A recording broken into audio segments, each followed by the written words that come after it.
tudo bem? Hoje eu vim aqui mais uma vez trazer um vídeo para vocês que vocês pediram. Muitas pessoas escreveram pra gente querendo saber mais de um assunto que eu trouxe aqui outro dia para vocês, que não tem exatamente a ver com a língua estrangeira, mas tem a ver com linguagem, né? Com a comunicação no geral, que é a comunicação não violenta.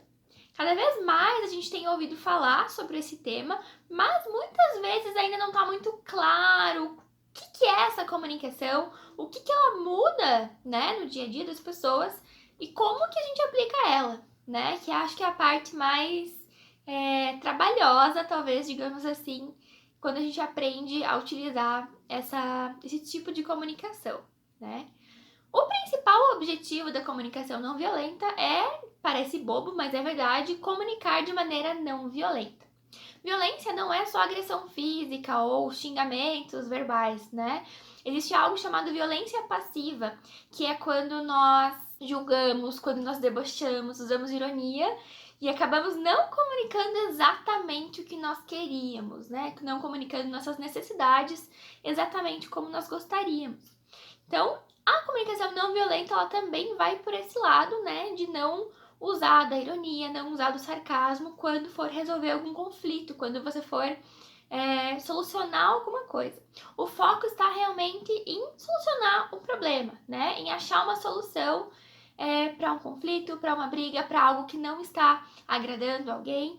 E geralmente isso gera discussões, né? Seja no ambiente familiar, seja no ambiente de trabalho, com seus filhos, seu marido. É muito comum que a gente não saiba se expressar exatamente, ou que o outro, ou nós mesmos, né, também não conseguimos receber exatamente a mensagem, entender o que as pessoas estão querendo dizer, né. Todo mundo se fala, é muita falta de comunicação. Não é falta de comunicação, mas sim é uma comunicação não efetiva, não assertiva, que é o que a comunicação violenta vem ensinar pra gente, né, maneiras de comunicarmos de maneira clara, de maneira sem julgamentos, sem violência, o que nós precisamos e o que nós podemos pedir ao outro que está nos ouvindo e da mesma maneira ouvir o que o outro tem para falar com a gente sem julgar, né? Sem receber essa mensagem, receber esse pedido sem colocar juízo de valor. Né? E aí vocês vão ver que é bem difícil. Quando a gente vai comunicar alguma coisa para alguém, muitas vezes nós temos a sensação de que essa pessoa não tá entendendo o que a gente tá falando, né? Falei algo pra minha mãe, o negócio é o seguinte, é isso aqui. E ela responde de uma maneira que não é a que eu esperava. Eu falo, né? Eu acho que ela não tá entendendo, não é isso que eu quis dizer. Então temos que pensar de que eu preciso expressar de forma clara, de forma limpa, essa minha necessidade para que o outro compreenda também dessa forma. Quando a gente começa a se comunicar de forma não violenta, os escudos vão baixando, as garrinhas vão fechando, né? A asinha vai baixando. E o outro começa a ter mais confiança em mim e eu no outro, tá? A gente cria um terreno livre de opressão, livre de julgamento, para poder comunicar sem agredir, né? Então ninguém mais vai se sentir ferido, ninguém mais vai ficar provocando ou dando cutucadinhas, porque não, nós estamos aqui para resolver essa situação, esse problema e não para julgar, não para criticar, não para dar juízo, né? Criar juízo de valor, que é o principal ponto que a gente vai ver hoje. Então vamos lá, quais são os 4 pontos principais da comunicação não violenta? O primeiro deles é a observação. Eu preciso observar o que é que tá mexendo comigo. O que é que tá me irritando, ou o que é que tá me fazendo bem, o que é que tá me deixando nervoso, ansioso, tá? Então eu vou precisar entender qual é exatamente a situação. Se eu chego e falo assim, a situação que tá me irritando é porque meu chefe fala demais. Você tá julgando, você tá colocando juízo de valor. Demais pode ser muito pra você, tá? Então, isso também faz parte do julgar, quando você tenta criar uma régua, que é a sua régua, para dizer qual é a situação que tá te irritando, né? Meu chefe fala demais, não é uma observação válida, isso não pode tá te irritando, né? Vamos tentar ser mais específico, tentar ir mais a fundo. O meu chefe alonga muito as reuniões, porque acaba falando sobre sua vida pessoal, e isso interfere na agenda, a gente não consegue cumprir o cronograma. Agora a gente tem algo específico. tá? Então agora, essa situação é algo que eu tenho observado. É isso que me irrita e não o tanto que o meu chefe fala, tá? Eu fico preocupada, nervosa, ansiosa, por quê? Por conta da duração da reunião e de cumprir o cronograma. Então a gente vai tentar não dizer se algo é bom, se é ruim, se é melhor, se é grande, se é pequeno, se é chato, se é legal, tá? A gente não vai colocar esse juízo de valor, a gente não vai usar a nossa régua para dizer o que nos incomoda. Nós temos que observar algo específico da situação no geral, sem trazer julgamentos, beleza? Já descobri ali qual que é o meu ponto de observação que tá me deixando de alguma maneira. E agora eu preciso entender como é que eu me sinto. O passo número 2 é o sentimento, tá? O que eu sinto quando isso acontece? Eu fico ansiosa? Eu fico estressada? Eu fico com medo? São coisas a se pensar. Qual é o verdadeiro sentimento, né? Como é que eu me sinto? Agora, se eu falo assim, eu me sinto magoada, eu já tô colocando juízo de valor de novo. Porque eu tô colocando passiva ali, eu sou passiva, eu me sinto magoada. Como se alguém viesse e me magoasse, tá? Quando a gente tenta descobrir o que o outro quer, o que o outro pensa, o que o outro tá intencionando com aquilo, a gente tá, de novo, criando juízo de valor, né?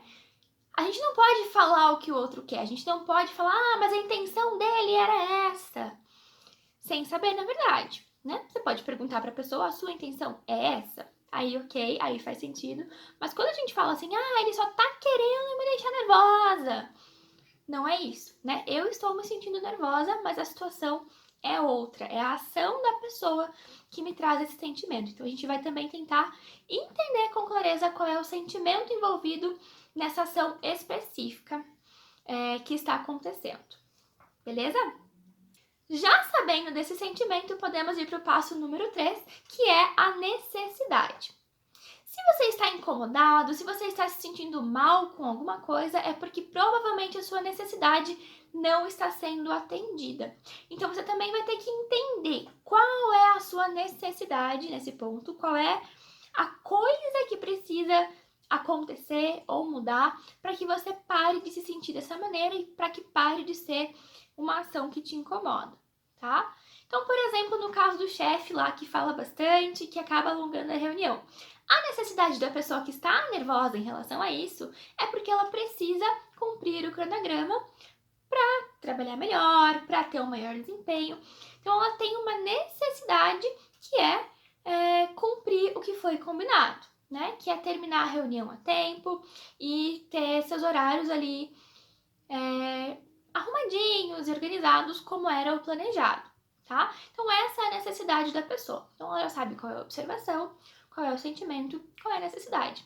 A necessidade aqui não é que ele pare de falar. A necessidade aqui não é que o chefe fale menos ou que não fale da sua vida pessoal. Explorando a fundo, a gente entende. A necessidade aqui é o quê? O planejamento ser cumprido, tá? Então, cuidar para não julgar o outro também, mais uma vez, né? Eu preciso que ele pare de falar. Não é isso que você precisa. O que você precisa realmente, tá? Qual é a sua real necessidade? E quando você já descobriu a sua necessidade, já tá claro para você o que você precisa, você pode ir para o último ponto, né? Para a quarta etapa dessa comunicação não violenta, que é o pedido. O que é o pedido? Será que é realmente falar, chefe, fale menos? Não, né? O pedido é o quê?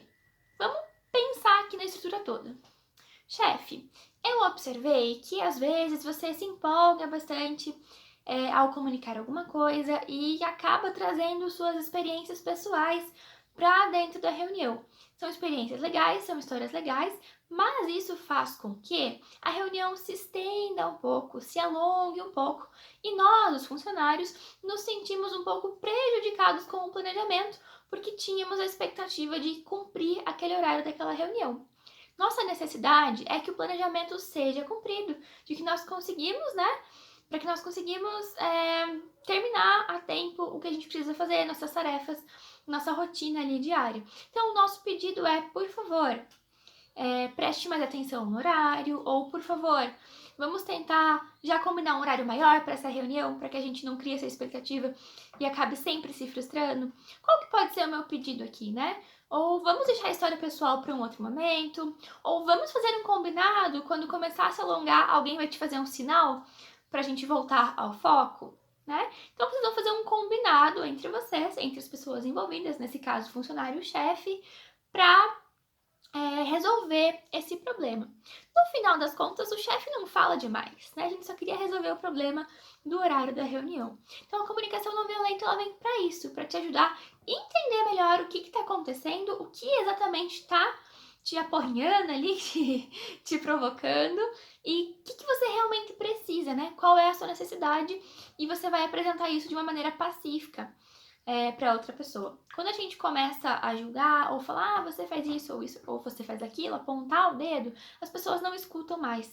Se a gente trouxer toda essa preparação, né, o fato em si, né, que é a ação da pessoa e não a hipótese que você acredita que seja.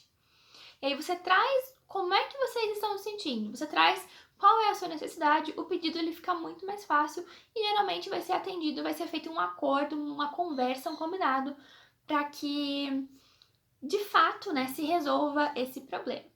Bom, a comunicação não violenta ela é bem complexa, na verdade, né? Parece tranquilo ouvindo, mas assistam mais vídeos sobre isso, assistam quem puder a palestra completa do Rosenberg, que é um dos caras principais aí, né, que fala sobre comunicação não violenta, que vai agregar muito na vida de vocês, tá?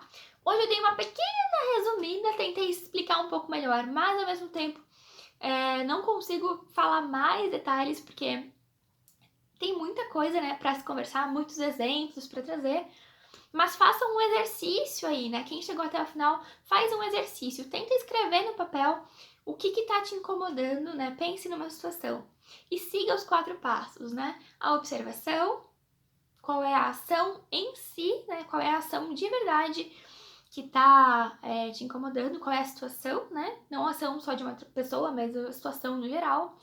O que você sente em relação a isso? Qual é o sentimento que isso te traz? Qual é a tua real necessidade? Né? O que você precisa disso, né? Por que isso está te incomodando? O que seria diferente que faria bem para você? E um pedido. Como é que você poderia transmitir isso para outra pessoa de maneira pacífica, de maneira não violenta? Fechou? Espero que vocês tenham gostado. É um assunto que eu curto muito falar, então quem tiver dúvidas, quiser conversar mais sobre isso, me chama, vamos trocar uma ideia. E eu desejo a vocês aí um ótimo fim de ano, boas festas, e é isso, nos vemos por aí. Beijo!